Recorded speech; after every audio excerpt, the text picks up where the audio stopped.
Praise the lord. దేవుడు అంటాడు హోషేయ 4వ అధ్యాయం 6వ వచనంలో చూస్తే గనుక, నా జనులు జ్ఞానం లేకుండా నశించిపోతున్నారు అని చెప్పేసి అక్కడ ఒక విషయం వివరించబడతా ఉంటుంది. ఓకే. అక్కడ దాని మీనింగ్ ఏంటి అంటే, నా జనులకి ఏం లేదు, అన్నీ ఉన్నాయి వాళ్ళకి. ఓకే. కాకపోతే ఏం లేదు వాళ్ళకి, తక్కువైంది ఏంటి? జ్ఞానం లేదు. ఎటువంటి జ్ఞానము?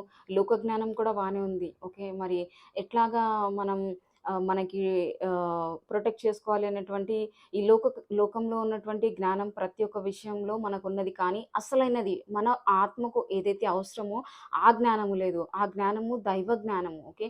ఆ దైవిక జ్ఞానం దేవుని యొక్క దైవ జ్ఞానాన్ని మనం కలిగి ఉంటే అది మన యొక్క ప్రాణములకు రక్షణ కలుగచేస్తదంట. ఓకే. సో, అటువంటి జ్ఞానాన్ని తిరస్కరించడం అనేటువంటిది మంచిది కాదు.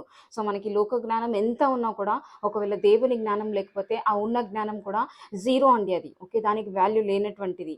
ఎప్పుడైతే మనం యేసు యొక్క అంటే దైవిక జ్ఞానాన్ని మనం కలిగి ఉంటామో, అప్పుడు మనం ఈ లోకాన్ని జయించిన, ఓకే, ఈ లోకాన్ని ఏర్పరిచినటువంటి ఓకే సృష్టికర్త జ్ఞానాన్ని మనం కలిగి ఉన్నప్పుడు ప్రతి ఒక్క దానికి కూడా మన దగ్గర సొల్యూషన్ ఉంటుంది. ఓకే.